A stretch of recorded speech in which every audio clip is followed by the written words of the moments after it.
Okay, let's talk about the Mozart Concerto in G exposition. Because there's a lot of material to cover here, I'm going to do 4 videos on this. This first video will start at measure 31 and go through the downbeat of measure 44, which is that first solo section. Just so you know, you don't play the sections marked tutti, you only play the sections marked solo. You can just start right at measure 31, but then from there on out, you should count the rests in between. Being able to keep pulse during the rest is a super important part of the audition. Okay, here it is, measure 31.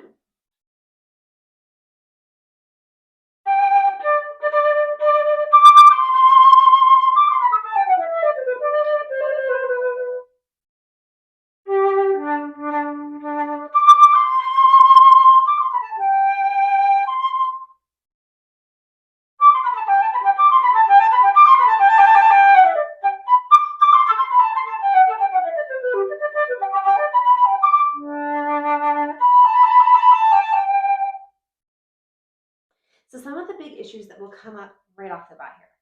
First of all, you are the soloist. You are playing a concerto, so you should play with a really strong, big soloist sound. In the first measure, we have a bunch of repeated Ds. They do need some separation. If you play them really legato, particularly in a large space, it's going to all blur together. So instead, we need some lift. Okay.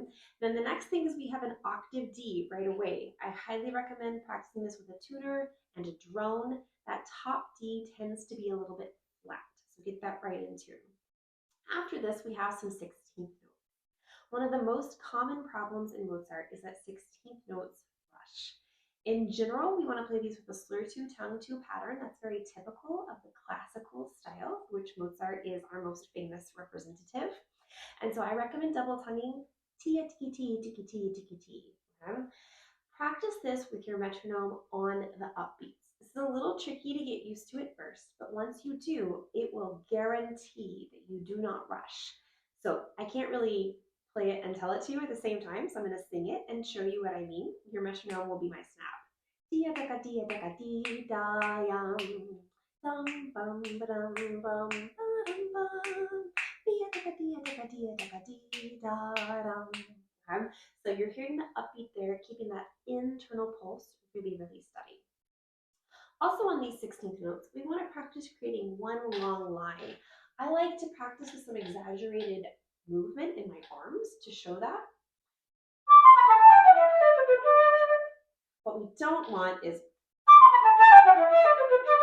we don't need to accent each beat along the way. That makes it feel very choppy and very vertical instead of creating nice long phrases. And then at the end of measure 33, we have a trill on this C, okay? First octave, first trill key, always how you can remember it for C to D trills, second octave, second trill key, but here the first one. In this instance, the note before it is already the upper neighbor, so we don't need to repeat it. So you've got your D on beat 3, you've got your C on beat 4, you're gonna trill, and then you're gonna add in the resolution notes after it, which are gonna be a B natural, C natural, back to B. I know this is a lot to process. So here's how I want you to practice it at first without the trill.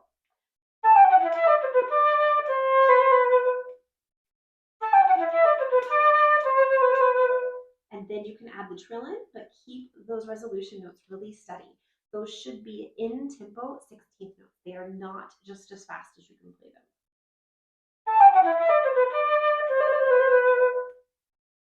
In some instances, we do need to add the upper neighbor. A great example of this is measure 43. We've got a trill on this A.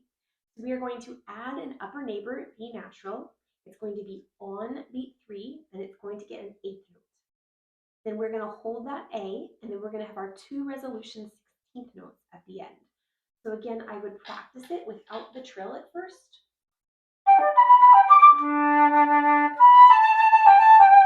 Scoot over a little, so my fingers.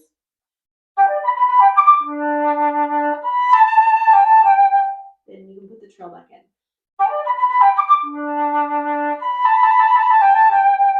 The trill is the easy part.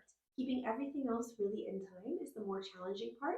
So spend a good bit of time practicing it that way before you add the trill in. Okay, Let's see what else we need to talk about. You'll also need to make sure you don't rush in measure 41 and 42. The pickup to measure 39, I recommend that you start a little softer. We have a little phrase repeated 3 times here, also very typical of the classical period. You could either do little, more, most with your dynamics there, which is what I tried to do through this take, or you could do forte, piano, forte. It's up to you what choice you want to make right there. The last thing I want to talk about is measure 35 going into 36. We have a 2-octave leap here. So again, we want to make sure that our intonation is really solid, that our D's match each other, but we also don't want to go out of character on those low D's. Lots of times when flutists play this, you hear this. Where did that come from? Okay, we don't need to play with the biggest, grittiest sound ever on those low Ds. And in fact, I recommend practice it up an octave, or maybe even up 2 octaves, like the beginning, or to hear how nice and light it should be, then go back to as it's written and try to maintain that character. Okay, that's the first section of this Mozart exposition.